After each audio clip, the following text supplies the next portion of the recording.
Vectores en 2D. Entonces, un vector es una magnitud física. Esa magnitud física es el resultado de representar la interacción entre dos objetos.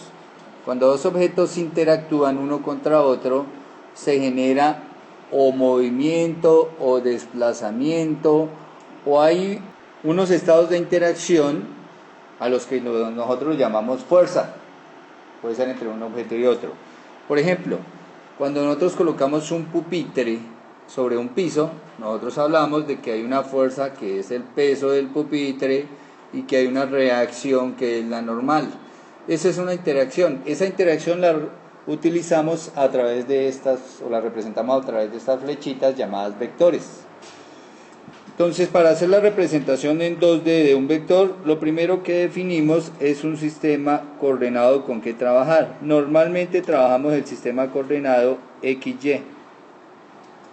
Y ahí, en ese origen de ese sistema coordenado, colocamos la flechita que me está indicando el elemento de interacción. Ese elemento, pues, es el vector. Ese vector matemáticamente es una magnitud la cual debe contener tres cosas para estar definidas. Bueno, lo primero es que le vamos a colocar una flechita, una letra con una flechita encima para hablar de él. Por ejemplo, ahí vamos a hablar del vector A.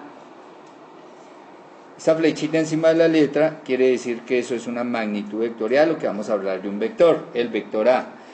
Lo siguiente es que vamos a relacionarle una escala. Entonces vamos a colocar acá una escala de trabajo sobre él. Por ejemplo, podemos decir que en esa escala, esta longitud, que si ven que es la longitud que yo tengo ahí representada, puedo asignarle cierto valor que yo quiero representar. Por ejemplo, 3 newton.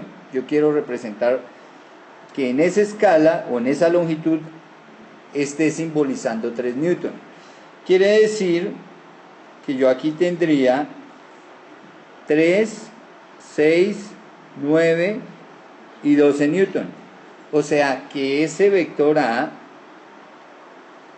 va a tener una magnitud de 12 newton. Pero además de la magnitud, debo darle una orientación. La orientación la estoy dando como una medida a partir del eje X positivo. Esto es nuestro eje X positivo. Esa medida o esa orientación a partir del eje X positivo es el ángulo, ¿cierto?, que está formando con el eje X positivo. Ese ángulo es θ, cierto valor, que nosotros podemos darlo en grados o en radianes. Por ejemplo, yo aquí puedo escribir que esta orientación, ahí como está aproximadamente, son θ igual 35 grados. Es decir, que desde el eje X positivo he hecho una rotación de 35 grados para lograr posicionarme dentro del vector.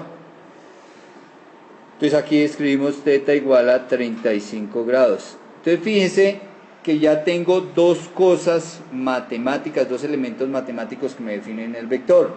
Una escala con unas unidades de trabajo, que en este caso los newton son representación de una fuerza, y una dirección que la estoy trabajando a partir de un plano cartesiano y de una rotación en grados.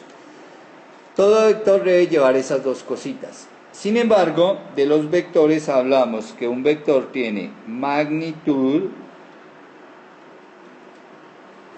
que un vector tiene dirección y que un vector tiene sentido.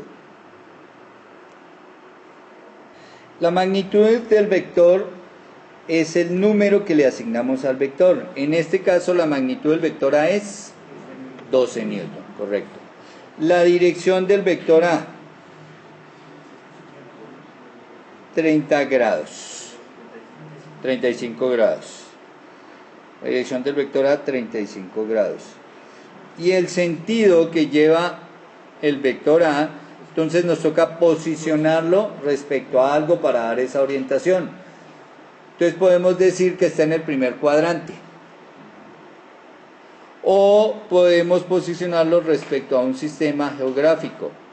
Es decir, en este caso el sentido yo diría que son 35 grados oriente norte. Quiere decir que primero me desplazo al oriente y después subo al norte.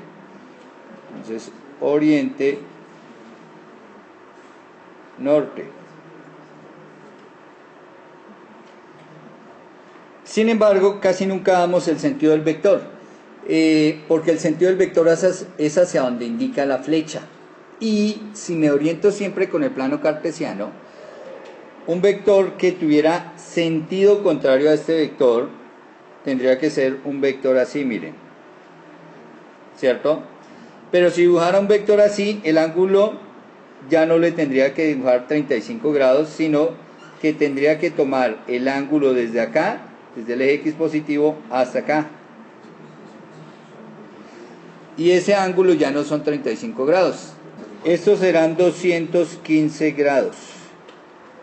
Y fíjese que automáticamente al decir 215 grados ya hice el sentido contrario al vector A. Ya tomé un vector en el sentido contrario de A. Entonces por eso no es necesario trabajar la orientación al oriente y luego al norte. O si fuera al nororiente, tendría que irme primero al norte y luego dirigirme para el oriente, que serían 55 grados. 55 grados sentido nororiente. Subo primero al norte y luego me dirijo al oriente y ya llego al vector. Hago esa rotación para llegar al vector. Bueno, entonces decimos que este sentido no es necesario cuando trabajamos en referencia al plano cartesiano, referidos al plano cartesiano y midiendo siempre desde el eje X positivo el ángulo. Bueno, ahora vamos a hacer operaciones de vectores. La primera operación que vamos a hacer es la suma de vectores. ¿Cómo sumar vectores? Si sumáramos el vector A, el vector B, el vector C, que tienen magnitudes 5, 6 y 7, como todos llevan la misma dirección, es como si sumáramos números enteros. Como A y C llevan la misma dirección, pues serían positivos, B va opuesto, sería negativo, el resultado nos daría 6. Esto lo podemos hacer porque todos los vectores van en la misma dirección y el resultado son 6 newton, tomando positivo en las direcciones de A y B y negativo en la de A y C y negativo en la dirección de B.